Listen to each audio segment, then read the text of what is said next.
so you may proceed with the workshop. Actually, let them see your face. That'd be pretty funny. Thanks so much. We'll share our screens real quick. Let me know if you can see the slides okay. How's that look? I can only see Mr. Newman. Does this work, Mr. Newman? Cool. I'm seeing thumbs up. Awesome. So my name is Yara Cynthia. I'm a 16-year-old from St. Louis, Missouri. My pronouns are she, her. What was I just saying? Yeah, I'm from St. Louis. Yep, I am Cynthia Chang-Levin, also in St. Louis, pronouns she, her. I have been a volunteer advocate for global health programs for about 15 years now, working with CARE and the United Nations Foundation, One Campaign, Bread for the World, but mostly with an organization called Results. Yeah. Oh, and we should probably tell you we're related in case you couldn't figure that out. This is my mom. And let's talk a little bit about what Results is. Do you want to do that? I was kind of hoping you would. Okay, I'll talk about Results. So Results is a nonpartisan organization that started in the United States. We work in about 30 countries right now. We're a nonpartisan movement of passionate, committed, everyday people, of students and teachers and retirees, people who do all sorts of things. And we're all committed to ending poverty by influencing political decisions at the national level that can have a big impact. Ending poverty is Sustainable Development Goal number 1, but it also means we work a lot on global health, especially with the COVID-19 pandemic. So that's what we do. We talk to policymakers and try to get those changes made at the national level. So I want to give a quick overview of our agenda for this workshop today. First, we're going to talk about what we mean by advocacy, because there's a lot of definitions. You've probably also heard the word activist. We're just going to talk about, for our purposes, what that means. We're going to talk about why bother doing this at the national level, the impact that one country can have and the impact that you can have in your country. We'll also talk about why advocacy is so much fun and why you should do it, and how with your Model United Nations backgrounds, all of you are already uniquely prepared and uniquely powerful and ready to do this kind of work. And if you have questions, definitely ask them, put them in the chat, and we'll get to them at the end of the workshop. That's what we're going to do. I wanted to talk a little bit about why we chose this topic for the presentation. I was a mentor for MUN at Home Round 4, and something I noticed is that within MUN, we don't always think about national level politics. I'm sure we're thinking about it, but we don't talk about it very much in this context. And by national politics, I mean Congress or Parliament, whatever your country's form of government are. There's a lot of different forms of government. This can get overlooked in Model UN because we tend to look at sweeping international changes at a global scale or the hyper-local actions within your community. And just for an example, when I go to MUN, I see climate change resolutions that span continents. And then my MUN Impact Club at John Burroughs School will talk about, yes, we talked about climate change in Model United Nations. What should we do? We should have meatless Mondays in the dining hall. And that's like very, very specific to my school. Not to criticize either of those things. Those are so important. But we just want to make sure people are aware of this kind of in-between step, getting your country to support the SDGs. This can have a huge impact and help you continue doing your MUN skills in the real world outside the Model United Nations simulation. It's in between international and hyperlocal, and I really like doing it, so that's why we're talking about this today. So I'll pass it over to my mom to talk about advocacy. Sure, I thought it'd be helpful since there are a wide range of advocacy actions that you can take. So just for the purposes of this session, we just kind of commonly define advocacy as speaking up for what you believe in with a goal to either persuade somebody in power to take an action, that's like elected official, somebody like that, or empowering others to take an action like we're hoping that we're doing with you today. So like I said, there's a lot of different advocacy actions, from protesting in the streets to sitting down with an elected official. We're going to focus on relationship building actions that have the most impact for international policies. Oh, next slide. There we go. So what kind of actions are we talking about? There's some very basic ones, like phone calls and handwritten letters to elected officials. So for us, there are senators and U.S. representatives, and that can be done Anywhere you are in your home, and your cell phone, you can call in and just leave an opinion. Writing published media about issues. In our context, newspapers around here often have an option to write a letter of about 200 words in about an article that the newspaper has covered or just an issue that's in the community, and that will be published. So we're talking about our own opinions, things that we write being published in the media. Sam just writes like one word Meetings with responses to policymakers. Here we're talking about the federal level policymakers. Outreach in the community. We have some pictures there that outreach can. Oh, one picture here, I don't know if you can see my cursor, is the man in the white shirt is Senator Roy Blunt. We have our results group talking with him. And outreach could be what we're doing here with you today, or it could even be talking to school children like we were. These are kids that need to know, how does government work and what is their place in it as they're growing up. So those are some different ways they can. So those 6-year-olds don't write the full letters about the policy proposals, but they made that big banner that they all decorated together. So I wanted to, there are so many different countries in here. Hey, there are people from St. Louis. Hi, Katie. Hi, Yomide. Put your face in there. I'm not familiar with every country's national government, so I was kind of curious if you could put in the chat which of these actions are most doable for you in your country and just in your life, because we're all different students with different interests or abilities. And while you're putting that in the chat, I will say that we're most familiar with the U.S. because that's where we do it, but we do work in partnership with people in other countries. Results has partner organizations. We have Results UK, Results South Korea, Japan, a lot of other places. We also work with people in Kenya, and a colleague of mine talked about some Kenyan women that she was working with. They live just outside Nairobi. They met at a church to write letters to their elected officials. They wanted to get water piped to the village, and they said, and this is quote, "You promised us this water. Without it, our girls are missing school and our women are missing work to carry it. We'll dig the trench, you lay the pipes," and it worked. They got the water and they freed themselves of that backbreaking work. So what have we got in the chat? We've got letters to parliamentarians, outreach in the community a lot. That's a big one that MUN Impact kids are really good at already. In Tunisia, we don't really know how to advocate. Our government is changing every few months. Yeah, that's something I've never encountered. That is interesting. I was at the World Bank and someone from Tunisia walked up to me and asked me about results and how they could start results in Tunisia. And I did not know because things were changing. Yeah, we want to share what we're doing in the United States because it works in a lot of other countries in different types of government, but we're not experts. So you be thinking about that and let us know if you think of something that you think would work. Yeah, writing published media about issues in Mexico. That's awesome. Right. So the next thing I wanted to talk about was kind of comparing and contrasting things that we talk about in advocacy with existing MUN terminology you're already familiar with. So the first one is lobbying. In MUN, lobbying means we're trying to persuade other delegates to work with us. We're collaborating to put together our best clauses, make a resolution at the conference. And that's not what lobbying is with national advocacy. When we say lobbying, we mean we've scheduled this meeting months in advance. We're going to sit down with our member of Congress or Parliament or whoever the elected official lawmaker is. And maybe it's their staff. They'll sit around the table, talk about this bill that we want to become a law, tell them what's in it, try to convince them to sign it, support it, vote for it.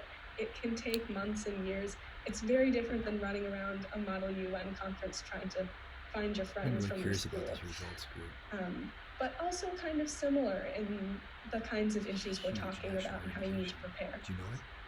Another thing is media. Some Model United Nations conferences have press teams, but when it comes to national advocacy, you have to generate your own media, like writing a 200-word letter to the editor that could get printed in a newspaper, or talking to the editors at the newspapers and getting them to write an article themselves.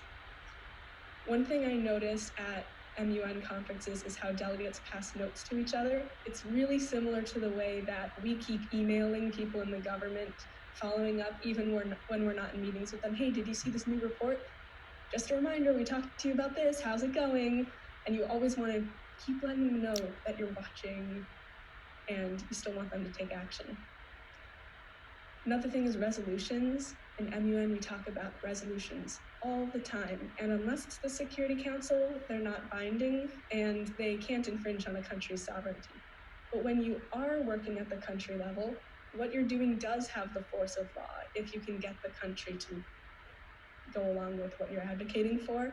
And sometimes in the United States, we work with non-binding resolutions, but they're a bit different because they're about budgets.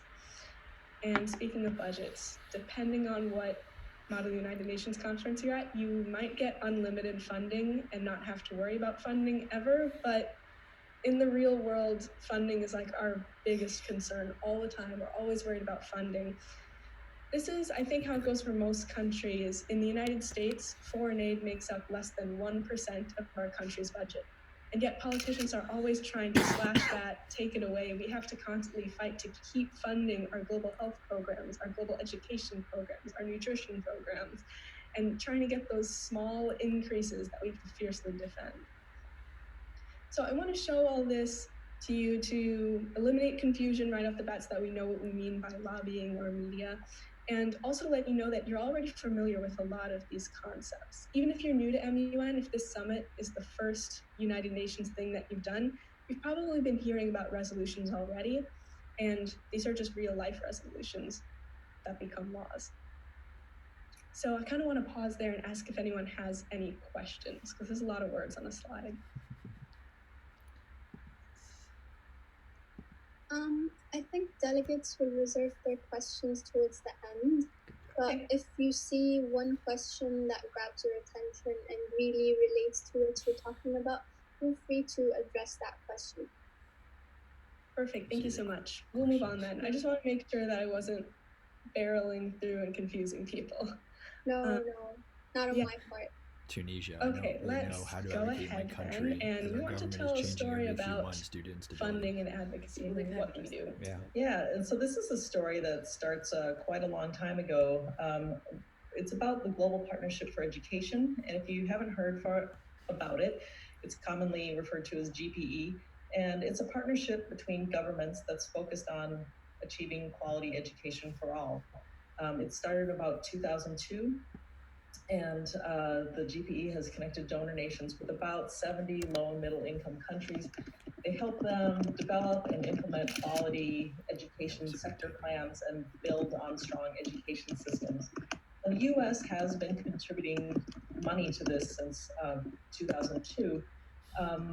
But in 2011, we thought we'd take another step. Like Yara said, we have to fiercely defend this money whenever we put it there.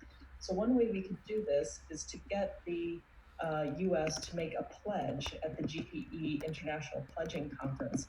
And if we can get our country to publicly stand up at a conference and it sets up the structure for this money that's dedicated to the GPE, so it's harder to take it away or redirect it. And secondly, it can inspire other countries to also make pledges when donor countries stand up and declare that it's a priority. So that's what we were trying to do. So how do we do it? We started in a hyper-local way. In the spring of 2011, we brought a Ugandan teacher into a Chicago kindergarten through 8th grade public school as part of a nationwide campaign to promote global education. This happened to be the school that Yara attended, and that's the way you have to start sometimes. Like, where do you have relationships? There we go.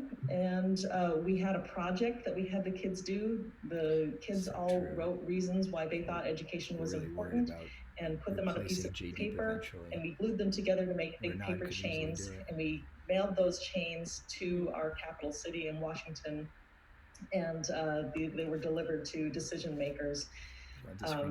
You can see the circle there. This is our way of telling you that you don't need a master's degree in policy to start making change. The little girl in the circle is indeed Yara in first grade, age 7. Yep, 7 years old. So I didn't even know what Model UN was at the time, but my mom was dragging me to lobby meetings and telling me that this was just a thing that people can do. Yep. That looked like Clayton. Speaking of being dragged along, that is not Yara in the picture down there. That is her little sister Summer, who was 4 at the time. Another reason you might want to have an event like this is that you can invite a lawmaker to come and participate, and you can also invite local newspapers, other media representatives to come and see it.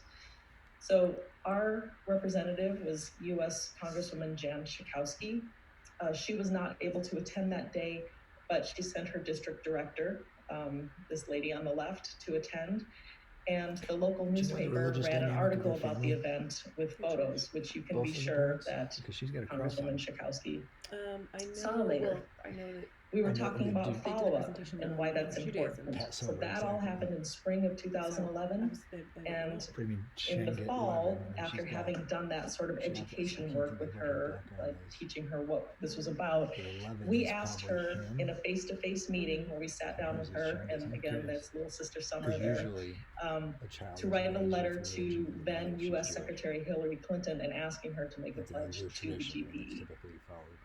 She agreed to do that, and essentially her letter is like a petition in Congress for other lawmakers to also sign on to. So the Volunteer Partners in Results joined with others all across the country. We mailed in handwritten letters, called on the phone, published those pieces in newspapers, and we're essentially inviting all those other lawmakers to join my congresswoman. And our combined efforts got 68 people on this letter, and that was enough to convince Secretary of State Hillary Clinton to make the first ever public pledge of $20 million. So that had a really real-world consequence. For every million within that, it enrolled 10,000 more children in primary school, hired 250 more teachers, and distributed all those textbooks. So we've come a long way since then. Every year since then, we've gone in and said, can we have a little more? Can we have a little more for it? Until here at 2020, we have, every year we give, our country gives $100 million to the GPE. That combines with other countries doing the same thing. And we're at it again. So for 2021, we'll be requesting, or we are requesting, we've already been talking to them about this, $125 million. So you can see how that has this rolling effect over the years. Yeah, so you can see how our coordinated bothering just as everyday people got it all the way to the Secretary of State making that big pledge. Okay, so we've already given this great example of one country being able to provide funding to an international program, but I want to talk a little more broadly about the impact that advocacy in your country has on an international scale, and that means the SDGs. So we can talk about changing policy within our country's borders. Results also works on the United States housing crisis, or you might have seen on the news, even if you're not in America, America has an issue with racism, and that's been going on like forever, and we're talking about it a lot. So changing things within your own borders. Then you can also fund international programs. And something that was really interesting to work on last year, especially because I was doing a lot of Model UN, was Results was advocating about this high-level tuberculosis meeting. It was a high-level UN meeting, the first to ever be convened on the tuberculosis epidemic. And we wanted the United States to show up and participate. This was interesting to me because, and delegates, raise your hands in Zoom if you've ever felt limited because you had to be authentic to what your country would do instead of what you want to do. Raise your hand if that has happened to you. Yes, they're with me. See, I told you. Oh man, thanks you all. Yeah, we have to do what our country says instead of what we think is right. But hey, if you are pressuring your government to change their minds, then it doesn't have to be an issue anymore, because if I had to be a United States delegate that year, I might have had to be like, well, I don't know if my country would go all in on global health, but as an actual advocate talking to members of Congress, I'm like, hey, you have to send someone to this meeting. You have to get them to speak up and make pledges and actually pay attention in the meeting. And so we were able to change the situation for the US delegates and the way we show up to the UN. which was really fun for me because I don't like having my hands tied as a delegate, and you can actually change the circumstances. But enough about that. My point is there are many ways that one country can make an impact on the SDGs. So start thinking about how your country is supporting this. If there's a program in your country that's really good, maybe pick like one SDG like gender equality. What's your country doing well? What could they be doing better? Is there a policy that should be repealed? Is there a statement they need to make to acknowledge that something is a problem? It'll be different for every country. If you want to brainstorm that in the chat, we'd love to see it, but we're also going to move along for time. We talked about the impact of one country, so we're going to talk about the impact of one person now. So this is the slide of, it's really important to go to the General Assembly. It's really important to have a World Bank and a United Nations. I have been, as a private citizen, sitting at the table at the World Bank across from former President Jim Kim, but I actually didn't have a lot of influence there. It was an honor to be there and to be helping and be part of the conversation. But I have more influence on a national level because the people who are elected to represent my area actually have a sworn duty to listen and take my feelings into account. That's what they're supposed to do anyway. I also find just access is another reason that I have more influence. These are people that live in my state. Often they live in my community. So it's not unheard of, it's not usual, but it's not unheard of to see an elected official at the grocery store or something like that. I put a couple of pictures in here. The one of me with the woman standing in front of a building, that's my current U.S. representative, and I ran into her on her way to vote. That's a polling place. She's got a vote too. The one up at the top there, that is my former congresswoman that we were at an event together. So I want to call out the personal interactions at the office visits. Both of these elected officials, we visited them so often in those meetings that they know me by my first name. They know what issue I represent. When they see me coming down the hall, they're like, oh, she wants to talk about global health. Do you remember when we were calling that state representative's office, Diana? Yeah. We were calling every day about the same bill, and it would get to the point where I'd get out of school, I'm allowed to turn on my phone now, I call and I pick up the phone, and there aren't that many kids that call her, so Diana immediately knew it was Yara. She's like, hi Yara, how was school? I'm like, oh, fine, how's the bill going? She's like, I put it on the congressman's office, I put it on his desk to look at it. I'm like, okay, just checking. So they know us, because we keep bothering them politely, and it actually translates. For the kids too. Absolutely. And that's the personal relationship part that I like to talk about. That's yours. Yeah, that's yours. Another thing I want to emphasize is a lot of the opportunities that I see MUN kids looking for, like when I was in MUN at home and we have guest speakers from the UN, a lot of people ask, how can I work at the UN? How could I get an internship at the UN? And it requires a lot of experience. You have to graduate college to do that, or graduate university. And just being on my school's Model United Nations team requires an application. But advocacy is volunteering. You can just do it. It's great. And you don't have to wait that long to develop the skills that will help you for MUN, for your future career. You can just go out there and do it right now. Get that experience and apply the expertise that you have from the summit to make a difference right now before you go to university.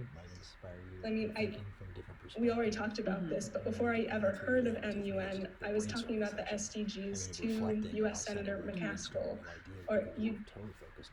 My point is, you don't have to be an expert. You already kind of are an expert compared to most people. This is very, very true.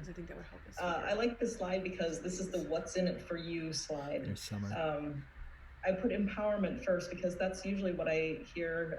These are a group of students and a mom that we went to the to lobby in Washington, D.C. And what they tell me most often is they really like the empowerment feeling that they can make big changes and they can see that global influence that's far beyond the influence that they're having in their school clubs.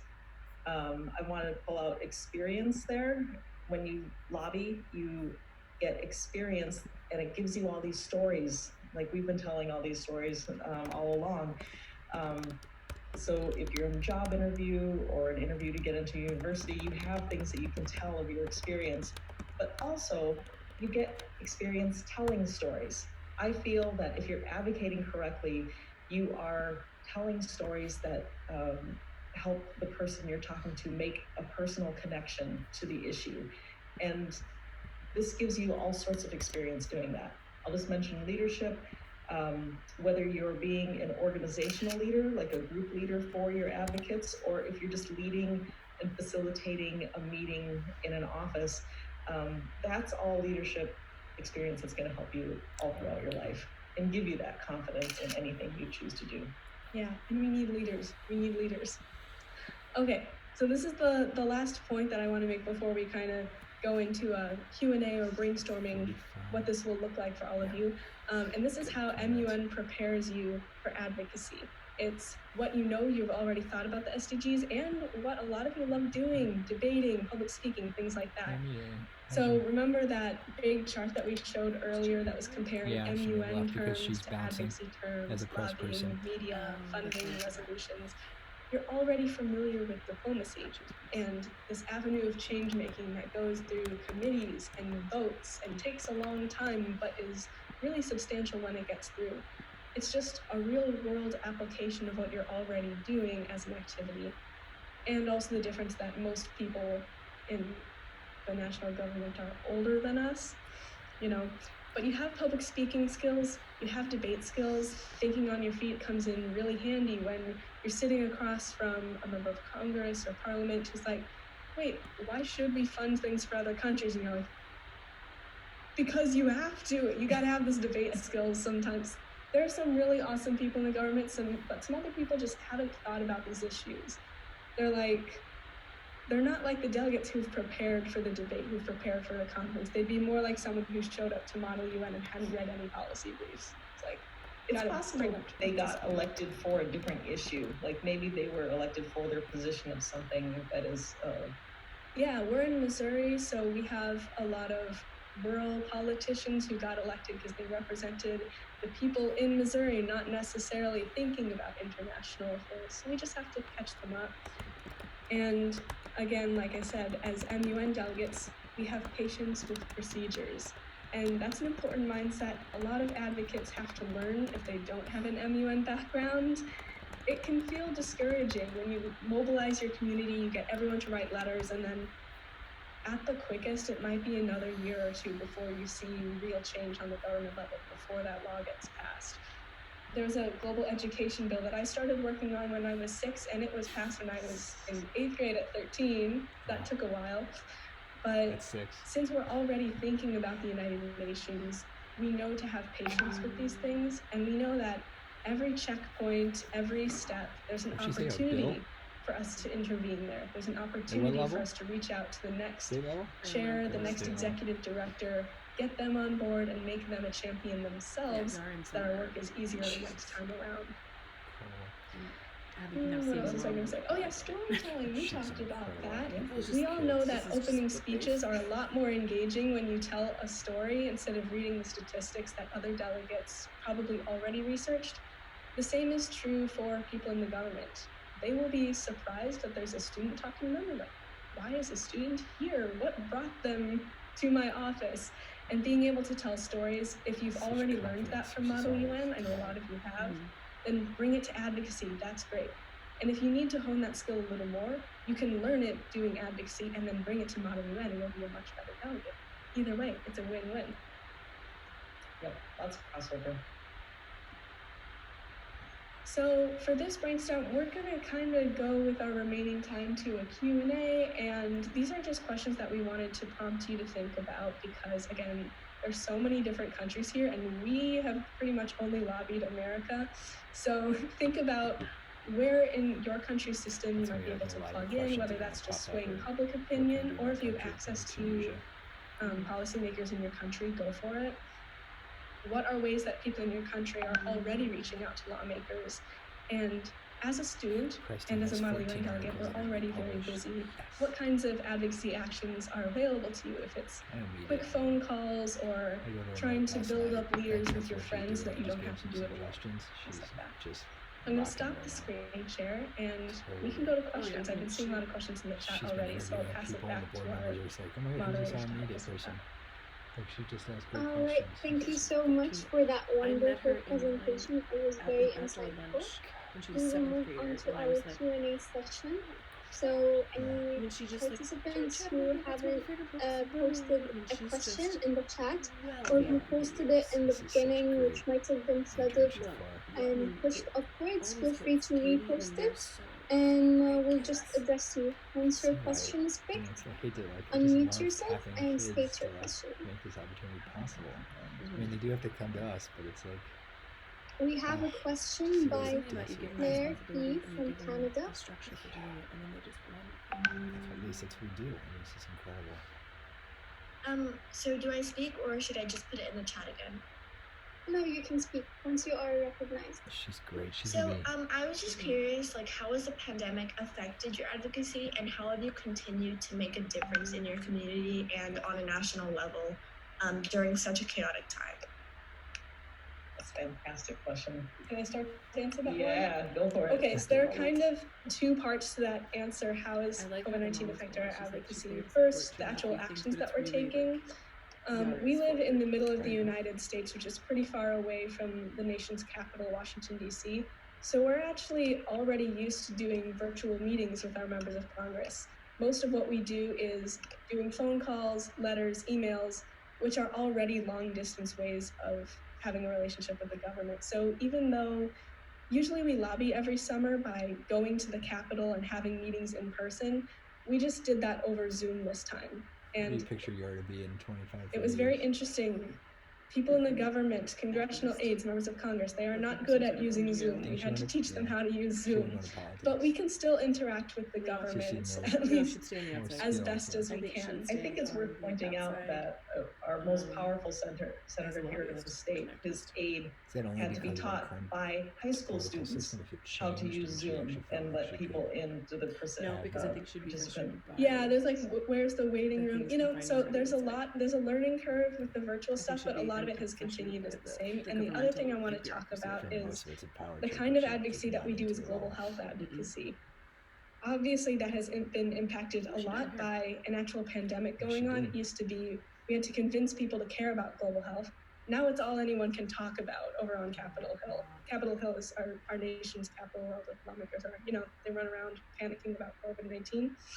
So we were planning at results before we knew that COVID would happen.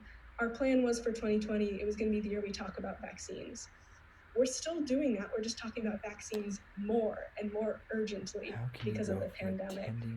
But it makes members of Congress more willing to speak to us. In some ways, the staff members are more available. Yeah. Kind of depends. Some of them are very busy talking to people in the district, trying to get them their resources with coronavirus. Others have more free time. Yeah, I think on one hand, we're busier than we ever have been because of this urgency.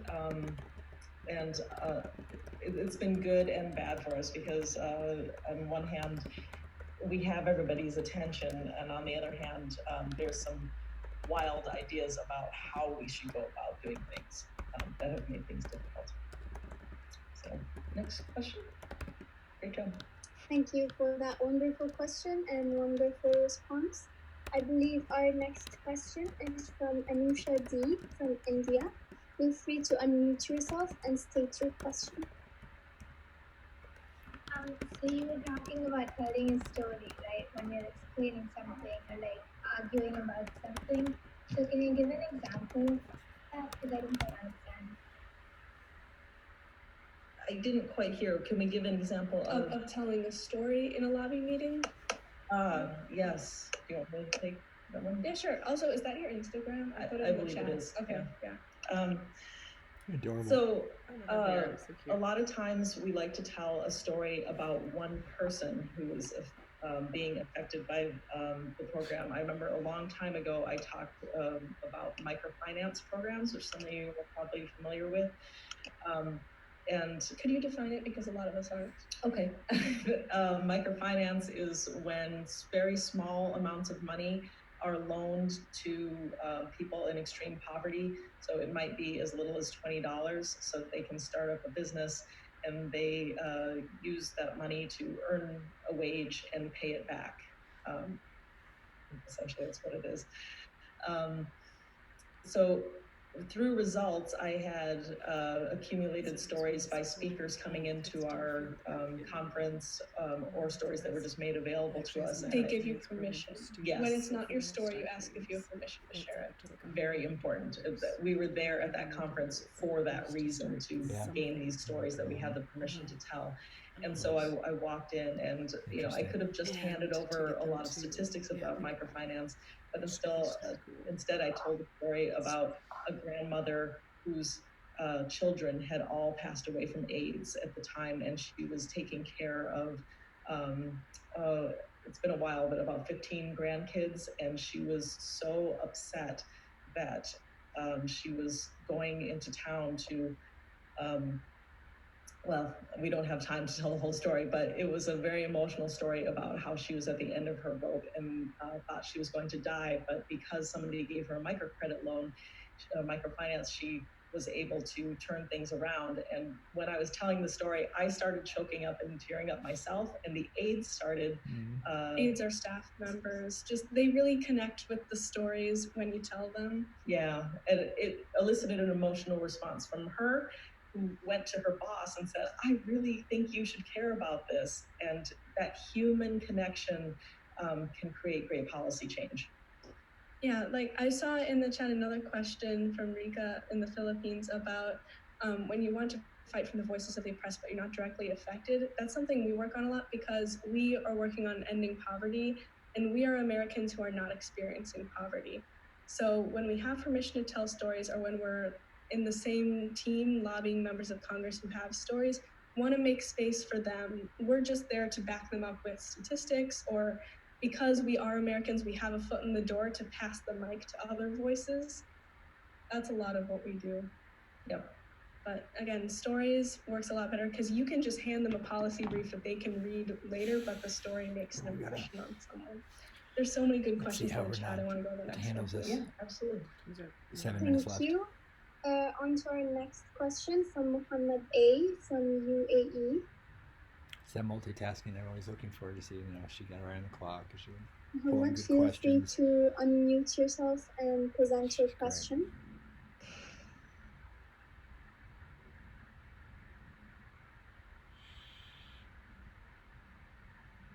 Great. Muhammad, you are inaudible. And then just ask his question. Okay, so Good. I believe we're gonna move on to our next question. I think Muhammad has technical issues. So our next question is from Kusai in Tunisia. Thank you, first of all, very much for speaking to us. I was truly inspired and empowered to advocate on a national level. Obviously, in my country, Tunisia, every now and then, the government has the occasional change ever since the revolution. And now the government is going through one of those changes. And what I found difficult in my country is, first of all, there isn't that clarity of information from government to the citizens. And I just wanted to ask if you have any tips on how you can advocate if your government is, I would say, unorganized. It's a Tunisia question. It's a really excellent question. I think one that your country has been struggling with for a while. Yeah, I just want to say, we are not experts, but our government is pretty established and has forms to fill out and everything. But with coronavirus, we've seen kind of those channels of communication fall apart a little bit. So when we don't really know how to access our members of Congress, or we don't know necessarily who's going to be in the government next year, one thing that we do is, if we see people campaigning to get into office, we show up to their events and ask them questions to get about poverty if they're not thinking about it, getting them to talk about and building relationships. Trying to, even if we don't know how to officially have a lobby meeting with them. What? I would say two other thoughts that I have is I don't know what the media situation is in Tunisia, if that's something that's available to you, entering the public conversation in that way. Israel is on here trying to lobby for might be a possibility. And then thirdly is connecting.